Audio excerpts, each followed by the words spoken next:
Hey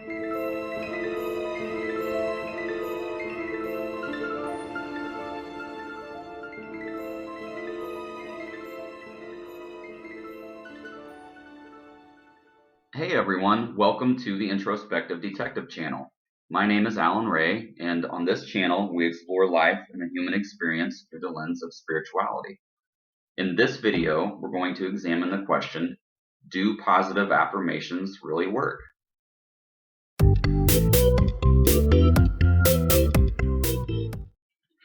When I think of positive affirmations, the first image that comes to my mind is that of an old Saturday Night Live character from the early 90s named Stuart Smalley. I'm not sure how many of you remember him, but Stuart hosted his own public access show called Daily Affirmation. And each episode would begin with Stuart staring at himself in the mirror, and he would say, "I'm good enough, I'm smart enough, and doggone it, people like me." And of course, Stuart spoke with a lisp and perpetually complained about being 20 pounds overweight. Stuart would typically have a mini meltdown by the end of each show, and he would just sink into negativity and self-loathing.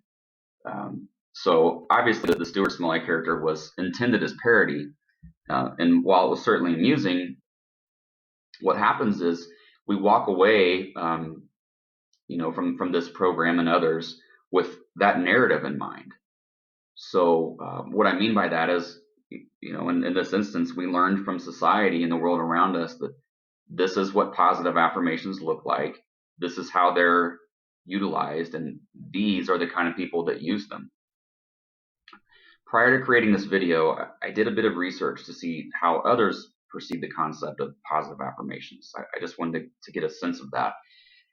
What I noticed was, for the most part, a binary framing of this topic. Most of us perceive the question around positive affirmations to be, do positive affirmations work? Yes or no? But are we certain that framing the topic in that manner serves us? Would it not be more advantageous to ask of ourselves, what might happen if I try using positive affirmations, as opposed to accepting someone else's experience as our own? In my book, I write about a topic called experience-dependent neuroplasticity. According to neuroscience, experience-dependent neuroplasticity refers to the continuous creation and grouping of neuron connections in our brains. These take place as a result of our life experiences. So what this means in layman's terms is that whenever we think a thought or experience a feeling, thousands of neurons are triggered in our brains and join together to form a neural network. So by engaging in repetitive thinking, the brain learns to trigger the same neurons each time. So neurons that fire together wire together. So when we complain regularly or frequently listen to worry, anxiety, the destructive self-talk of our minds, that type of thing, what's happening is we're training the brain to more readily access the same pathway in the future. So in other words, we increase, unintentionally so, but we increase the likelihood the brain will assist us in thinking these same types of negative thoughts.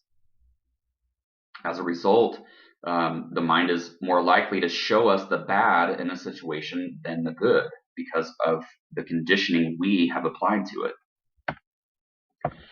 Over time, the brain becomes conditioned to reacting to outside stimuli rather than allowing its user to select a response.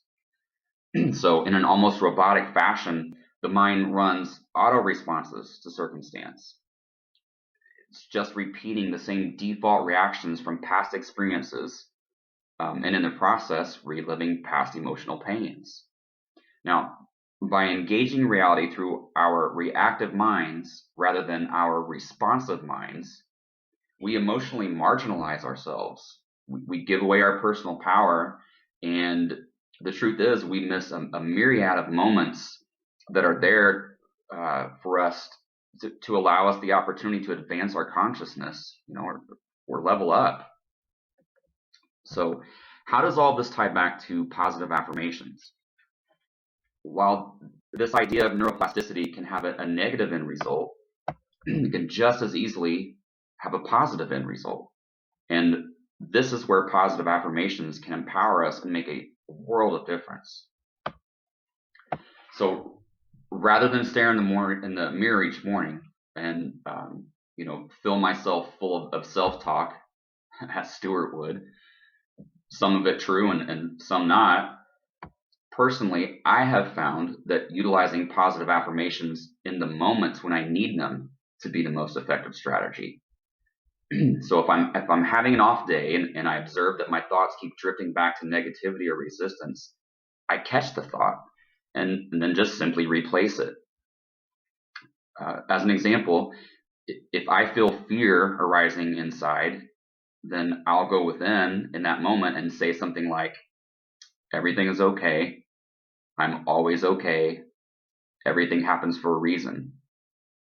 And I use positive affirmations that are based upon my own personal experience, meaning these are spiritual truths which I have come to know as true. Frustration is another common one that we all experience. So in moments when I feel frustration beginning to bubble up to the surface, again, I go within, close my eyes for a moment if I'm somewhere where I can do that, and say to myself, let go. Everything happens for a reason. This too will pass. And then I use my emotional alchemy and turn my frown upside down into a smile. So all that said, affirmations have been an absolutely invaluable tool in my spiritual toolbox to help keep me on the right path. On the more physical side of things, neuroplasticity would seem to support this notion as well. So to summarize, if we focus on that which is negative, we will more readily see the negativity in things. Our brains can literally become slanted in that direction. Conversely, though, when we focus on that which is positive, when we look for the bright side in circumstance, we will experience more happiness and positivity in our lives. How amazing is it that we wield that type of power? So in conclusion, what has your experience been in this area? Have you tried using positive affirmations? And if so, what result did you experience? Do you have any tips or tricks that might be of assistance to others? Please share your thoughts and experiences in the comments below. If you found this information in this video to be of value, please click the like button and be sure to subscribe for future content. Decide that you're going to be happy today. Happiness is often a decision. And I look forward to talking to you all in the next video.